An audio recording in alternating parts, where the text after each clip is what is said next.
IPS madam को आम लड़की समझकर इंस्पेक्टर ने बीच सड़क पर छेड़ा, फिर इंस्पेक्टर के साथ जो हुआ। नमस्कार दोस्तों, मैं हूं विवेक वर्मा और वर्मा स्टोरीज में आपका हृदय से स्वागत है।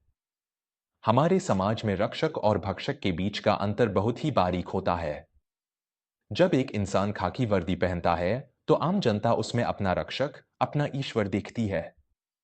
एक पिता अपनी बेटी को बेखौफ होकर घर से बाहर भेजता है, यह सोचकर कि चौराहे पर खड़ा पुलिस वाला उसकी रक्षा करेगा। लेकिन क्या हो जब वह रक्षक ही एक भेड़िया बन जाए? जब सत्ता और वर्दी का नशा इंसान के सिर पर इस कदर चढ़ जाए कि वह हर औरत को अपने पैरों की धूल समझने लगे। आज की यह कहानी एक ऐसे ही भ्रष्ट और अहंकारी इंस्पेक्टर की है, जिसे अपनी ताकत का इतना घमंड था कि उसने बीच सड़क पर एक आम सी दिखने वाली लड़की को छेड़ने की जुर्रत की। लेकिन वह नहीं जानता था कि जिस लड़की को वह एक कमजोर शिकार समझ रहा है, वह साक्षात चंडी का रूप है। आज की यह कहानी आपके रोंगटे खड़े कर देगी और आपको न्याय की उस ताकत का एहसास कराएगी जो अक्सर हमारे समाज में सोई हुई नजर आती है। तो अपनी आंखें बंद कीजिए, मेरी आवाज के साथ जुड़िए और इस रोमांचक यात्रा पर मेरे साथ चलिए। यह कहानी है रुद्रपुर जिले की। रुद्रपुर एक ऐसा जिला था जो अपने गुंडाराज और पुलिस के भ्रष्टाचार के लिए पूरे राज्य में बदनाम था। यहाँ कानून का कोई डर नहीं था, क्योंकि यहाँ का कानून चंद भ्रष्ट पुलिस वालों की जेबों में गुलाम बनकर रहता था। इसी जिले के सबसे बड़े थाने का इंचार्ज था इंस्पेक्टर कृपाल सिंह। कृपाल सिंह कोई पुलिस वाला नहीं, बल्कि वर्दी पहने हुए एक गुंडा था। उसका खौफ इतना था कि लोग उसके सामने से गुजरने में भी कांपते थे। वह फरीबों से सरेआम वसूली करता, बेगुनाहों को झूठे केस में फंसाता और महिलाओं पर बुरी नजर डालना तो जैसे उसका रोज का काम था। सत्ता के गलियारों में उसकी अच्छी पहुंच थी, इसलिए कोई भी उसके खिलाफ आवाज उठाने की हिम्मत नहीं करता था। लेकिन कहते हैं न कि जब पाप का घड़ा भर जाता है, तो प्रकृति खुद उसे फोड़ने का इंतजाम कर देती है। रुद्रपुर के इस सड़े हुए निजाम को साफ करने के लिए सरकार ने एक बहुत ही कड़ा फैसला लिया। जिले की कमान एक नई, युवा और बेहद तेज तर्रार आईपीएस अधिकारी के हाथों में सौंपी गई। उनका नाम था नीति शर्मा। नीति की उम्र महज 27 साल थी, लेकिन उनके हौसले और उनकी ईमानदारी की मिसालें पूरे पुलिस महकमे में दी जाती थीं। नीति शर्मा को रुद्रपुर की सच्चाई अच्छी तरह पता थी।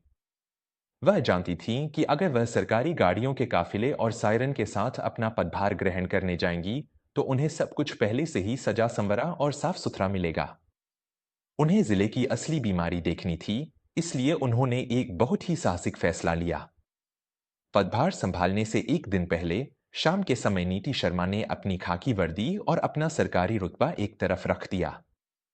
उन्होंने एक बहुत ही साधारण सा सूती सलवार कमीज पहना, अपने बालों की एक साधारण सी चोटी बनाई, पैरों में चप्पलें डालीं और कंधे पर एक कपड़े का झोला लटका लिया। उनके चेहरे पर कोई मेकअप नहीं था। वह बिल्कुल किसी आम कॉलेज जाने वाली लड़की या किसी गरीब घर की बेटी जैसी लग रही थी। उन्होंने बिना किसी सुरक्षाकर्मी के अकेले ही रुद्रपुर के सबसे व्यस्त सुभाष बाजार का मुआयना करने का फैसला किया। शाम का वक्त था। बाजार में भारी भीड़ थी। नीति धीरे धीरे चलते हुए लोगों के चेहरों पर पसरे हुए खौफ को महसूस कर रही थी। तभी अचानक बाजार के एक चौराहे पर भारी हंगामा शुरू हो गया। लोगों की भीड़ पीछे हटने लगी। नीति ने आगे बढ़कर देखा कि एक सरकारी पुलिस जीप चौराहे के बीचों बीच खड़ी है। जीप से इंस्पेक्टर कृपाल सिंह उतरा। उसके मुंह से शराब की बदबू आ रही थी और वह पान चबा रहा था। उसके हाथ में एक मोटा सा डंडा था। वह सीधा चौराहे के किनारे फल बेचने वाले एक बूढ़े और कमजोर ठेले वाले किशन काका के पास गया। कृपाल सिंह ने बिना कुछ कहे अपने डंडे से किशन काका के ठेले पर एक जोरदार वार किया। सारे फल सड़क पर बिखर गए। किशन काका रोते हुए कृपाल सिंह के पैरों में गिर पड़े। मालिक, मुझ थरीब पर रहम खाइए। मेरी पत्नी अस्पताल में है, इस हफ्ते की कमाई उसकी दवाइयों में चली गई। मैं आपको हफ्ता वसूली का पैसा कल दे दूंगा। मेरे फलों को मत बर्बाद कीजिए हुजूर, किशन काका ने गिड़गिड़ाते हुए कहा। कृपाल सिंह ने बड़ी ही बेरहमी से किशन काका को लात मारकर दूर फेंक दिया और हंसते हुए बोला, बुड्ढे, तेरा रोना धोना मेरे सामने नहीं चलेगा।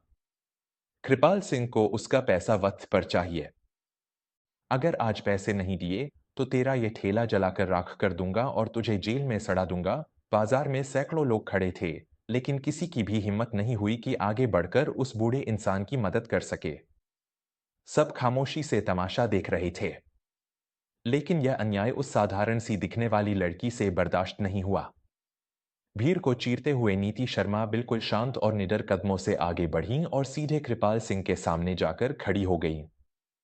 नीति ने कृपाल सिंह की आंखों में आंखें डालते हुए बहुत ही कड़क लेकिन संयमित आवाज में कहा, इन्हें क्यों मार रहे हैं आप?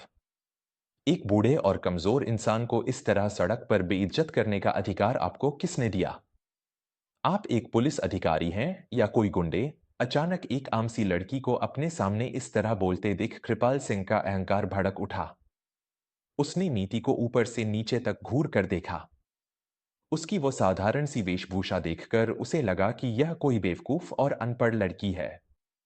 कृपाल सिंह ने एक बहुत ही गंदी और नीच सी मुस्कान अपने चेहरे पर लाते हुए कहा, अरे वाह, बड़ी तेज जबान है तेरी। शहर में नई आई हो क्या मैडम? यहाँ के विधायक भी कृपाल सिंह से आंख मिलाकर बात नहीं करते और तू मुझे कानून सिखा रही है? नीति अपनी जगह से 1 इंच भी नहीं हिली। उन्होंने कहा, कानून सिखाने की जरूरत उन्हें पड़ती है जो कानून को भूल चुके हों। आपका काम जनता की रक्षा करना है, फरीबों का खून चूसना नहीं। अभी इसी वक्त इन काका से माफी मांगिए और इनके फलों का नुकसान भरिए। यह सुनकर कृपाल सिंह जोर जोर से ठहाके लगाने लगा। उसके साथ खड़े सिपाही भी हंसने लगे। कृपाल सिंह की आंखों में अब एक दरिंदे जैसी चमक आ गई थी। वह नीति के बहुत करीब आ गया और उसने एक बेहद ही शर्मनाक हरकत करने की कोशिश की।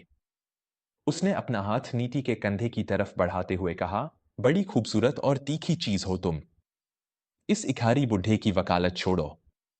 आओ मेरी जीप में बैठो। आज रात तुम्हें पूरा शहर घुमाता हूं और तुम्हें बताता हूं कि कानून क्या होता है। जैसे ही कृपाल सिंह का गंदा हाथ नीति के कंधे को छूने वाला था, बाजार में खड़ी भीड़ ने डर के मारे अपनी आंखें बंद कर ली। सबको लगा कि आज इस मासूम लड़की की इज्जत और जिंदगी दोनों इस दरिंदे के हाथों बर्बाद हो जाएंगी।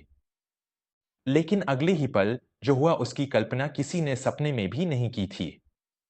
नीति ने बिजली की फुर्ती से कृपाल सिंह का वह बढ़ा हुआ हाथ हवा में ही दबोच लिया। कृपाल सिंह कुछ समझ पाता उससे पहले ही नीति ने उसके हाथ को इतनी जोर से मरोड़ा और उसके घुटने के पीछे एक ऐसी अचूक लात मारी कि वह 6 फुट का भारी भरकम और ताकतवर इंस्पेक्टर चीखता हुआ सीधा घुटनों के बल सड़क पर गिर पड़ा। कृपाल सिंह के मुंह से दर्द की एक भयानक चीख निकल गई। आह! छोड़ मेरा हाथ चुड़ैल। मेरी हड्डी टूट जाएगी। नीति ने उसका हाथ नहीं छोड़ा, बल्कि उसे और कस दिया। बाजार में एकदम से सन्नाटा छा गया। जो सिपाही हंस रहे थे, उनके चेहरों का रंग उड़ गया। वे तुरंत अपनी बंदूकें लेकर आगे दौड़े, लेकिन नीति की आंखों में जो खौफनाक और आजाद शेरनी वाला तेवर था, उसे देखकर उनके कदम वहीं रुक गए। नीति ने अपने दूसरे हाथ से अपने कपड़े के झोले में हाथ डाला और एक चमचमाता हुआ पहचान पत्र, आईडी कार्ड, निकालकर कृपाल सिंह के मुंह पर दे मारा। नीति ने एक ऐसी दहाड़ती हुई आवाज में कहा, जिसने पूरे बाजार को कंपा दिया, गौर से देख इस कार्ड को इंस्पेक्टर कृपाल सिंह। मैं कोई चुड़ैल या आम लड़की नहीं हूं।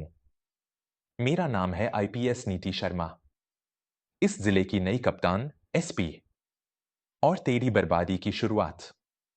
आईपीएस और एसपी का नाम सुनते ही कृपाल सिंह का सारा नशा, सारा गुरूर और सारा अहंकार पल भर में हवा हो गया।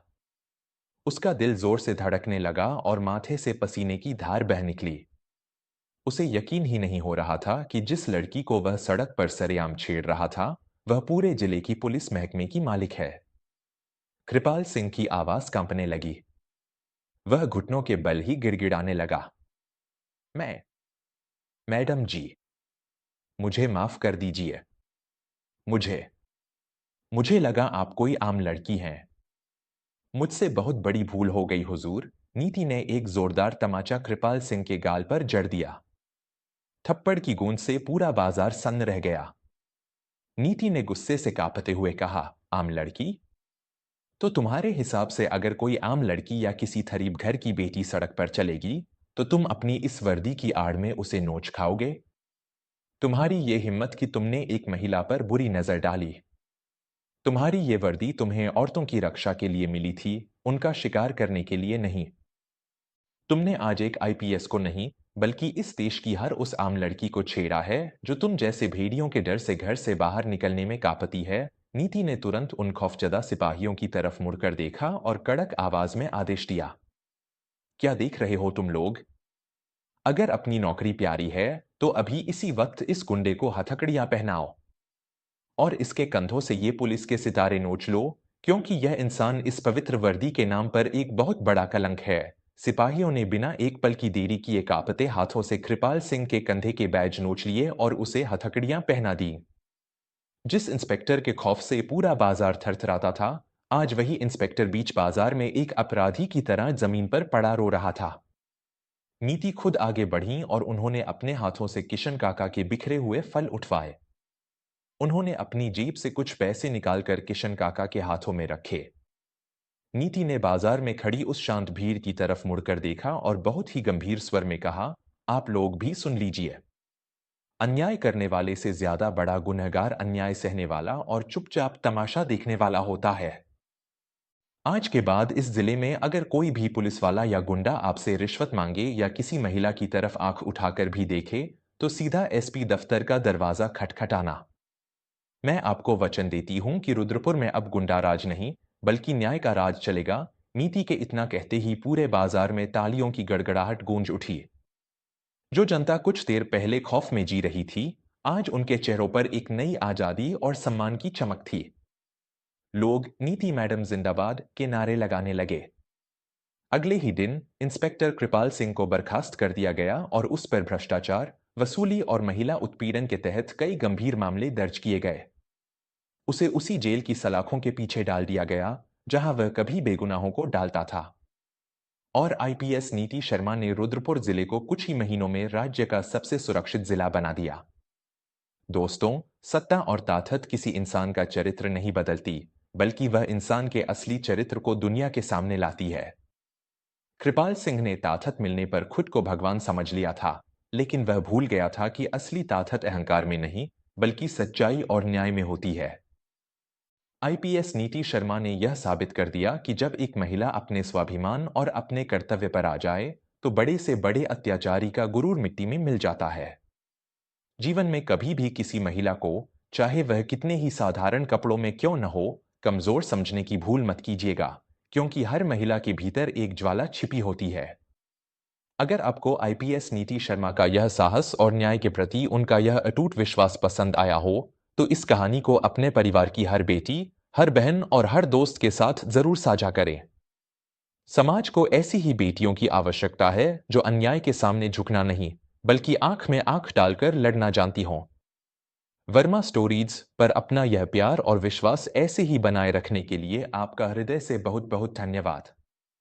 मैं आपका अपना विवेक वर्मा जल्द ही मिलूंगा आपसे एक और ऐसी ही रोमांचक, प्रेरणादायक और दिल को छू लेने वाली कहानी के साथ। तब तक के लिए महिलाओं का सम्मान करें, सच का साथ दें और जीवन में हमेशा निडर होकर आगे बढ़ते रहें। जय हिंद, नमस्कार।